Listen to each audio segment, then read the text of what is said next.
अस्सलाम वालेकुम नाज़रीन, मैं हूँ राजा अरशद और आप देख रहे हैं प्रोग्राम सियासी गुफ्तगू। नाज़रीन, पाकिस्तान में महंगाई कंट्रोल नहीं हो रही। पिछले 4 सालों में हुक्मरानों ने बहुत सारे तजर्बे किए और इन तजर्बों में अब तक 6 वजीर खजाना तब्दील किए जा चुके। पीटीआई की गवर्नमेंट ने 4 वजीर खजाना तब्दील किए, जिनमें सबसे पहले वजीर खजाना असद उमर साहब थे। उसके बाद हफीज शेख साहब को लाया गया और उसके बाद बहुत ही थोड़े टाइम के लिए हमाद अजहर साहब भी वजीर खजाना बने और उसके बाद शौकत तरीन साहब को लाया गया और फिर पीटीआई की जो हुकूमत है वो खत्म हो गई और तजर्बाकार लोगों की हुकूमत आ गई। और इस तजर्बाकार लोगों की हुकूमत ने मिफ्ता इस्माइल साहब को और फिर अब इसहाक डार को वजीर खजाना अपॉइंट किया है। पिछले 4 सालों में सिर्फ ये वजीर खजाना ही तब्दील नहीं हुए, और भी बहुत कुछ तब्दील हुआ है, उस पर भी एक रोशनी डालते हैं। तकरीबन 4 गवर्नर स्टेट बैंक भी तब्दील हुए, 8-9 फाइनेंस सेक्रेटरी तब्दील हुए हैं और इतने ही लगभग चेयरमैन एफबीआर भी तब्दील हुए। रियासती मशीनरी जो फाइनेंस को डील करती है उनमें कुल मिला के कोई 20-22 लोगों को तब्दील किया गया। इस इंस्टेबिलिटी की क्या वजूहात हो सकती हैं? जब आप इतने बड़े पैमाने पे तब्दीलियां करेंगे तो जाहिर है वो मुल्क स्टेबल नहीं हो सकेगा। हर आने वाला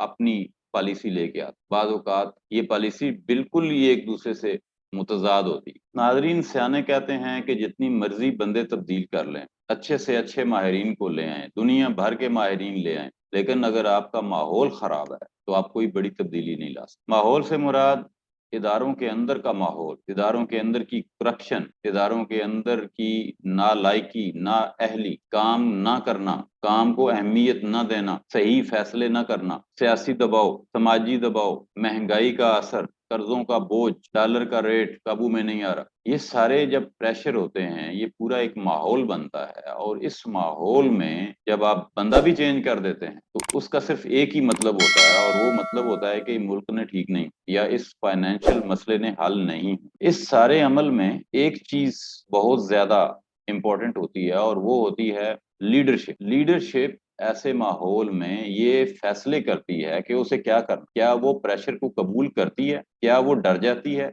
जब वो अंडर प्रेशर आ जाती है, महंगाई से डर गई, उसने अपना वजीर खजाना चेंज कर दिया कि अच्छा इसको लगा के देख लेते हैं, एक नया तजर्बा कर लेते हैं। ये जो मशीरान होते हैं ये भी उल्टे सीधे मशवरे देते हैं कि अच्छा ये सही नहीं कर रहा, अब आप फलां बंदे को लगा लें, फलां को लगा लें, फलां को लगा लें। ये सारे मशवरे जो हैं ये इसलिए दिए जाते हैं कि लीडरशिप परेशान होती है, लीडर फैसला करने के काबिल नहीं रहती। तो जब लीडर फैसला करने के काबिल नहीं रहेगा, सेकंड लेयर जो है वो अपने मफाद के लिए प्ले करती और उसका नतीजा ये निकलता है कि उनकी मर्जी का बंदा लग जाता है। वो बंदा भी ठीक नहीं होता, वो भी कैपेबल नहीं होता, लेकिन फिर भी ऐसे लोग अपॉइंटमेंट उनकी हो जाती है। अब देखना यह है कि हम इस दलदल से कैसे निकलें। सोल्यूशन क्या है? सोल्यूशन एक ही है और वो है कि हुकूमत अपने खर्चे कम करे, इम्पोर्ट कम करे, एक्सपोर्ट को बढ़ाए, गैर जरूरी चीजें मुल्क में न लाएं। लेकिन यहाँ पे ये भी बड़ा प्रॉब्लम है कि ये तजर्बा भी नाकाम हो गया। एक लिस्ट बनाई गई जिसमें फलां फलां फलां फलां चीजें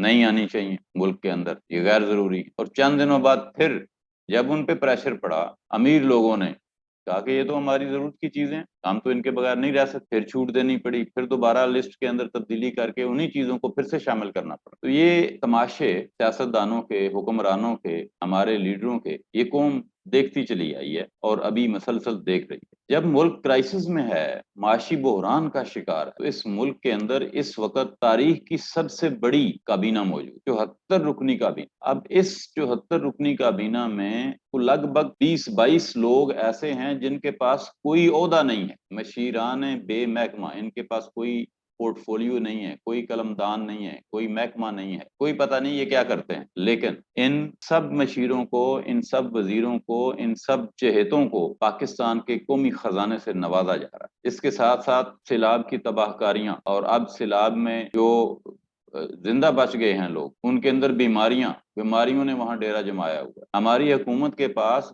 दवाइयां जो हैं, उनकी अद्वियात जो चाहिए उन इलाकों में, फ्लड ज़दा इलाकों में, वो ये पूरी करने के काबिल नहीं है। पैनाडॉल नहीं मिल रही, लाइफ सेविंग ड्रग्स जो हैं वो इस मुल्क में नापैद हो चुकी हैं, मगर मशीरों को तनख्वाह पूरी मिल रही। ये मशीरान क्या काम कर रहे हैं, कौम जानना चाहती। नाज़रीन, अगर हम चाहते हैं कि हमारा मुल्क तरक्की करे तो हमें ऐसे नुमाइंदे चूज करने हैं जो आपका दर्द रखते हो, जो आम इंसान, जो आप जैसे हों, जो आप जैसा सोचते हो, आप जैसे रहते हो, उन्हें सब चीज़ों का पता होता है। लेकिन ऐसे लोग जो आप जैसे नहीं हैं, जो आपके दोस्त भी नहीं बन सकते, आपके मोहल्ले में रहते नहीं हैं, आप उनसे मिल नहीं सकते, आप उनसे अपने मसाइल भी हल नहीं करा सकते, इसलिए खुद से आगे बढ़ें, सियासत में अमली तौर पर हिस्सा लें। आप वो सब कुछ कर सकते हैं जो मरियम नवाज कर सकती है, जो बिलावल भुट्टो कर सकता है। आप में उनसे ज्यादा तजर्बा है, मसाइल से गुजरे हुए हैं आपके पास मसाइल को हल करने की ताकत ज्यादा है, सलाहियत ज्यादा है, और हल मौजूद है। आम आदमी के पास भी हल मौजूद है, लेकिन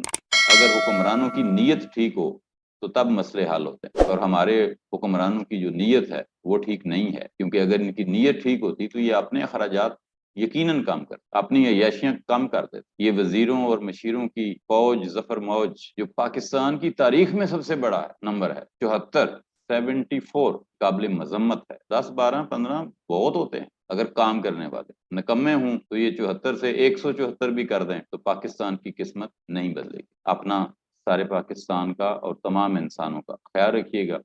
अल्लाह हाफिज। पाकिस्तान जिंदाबाद।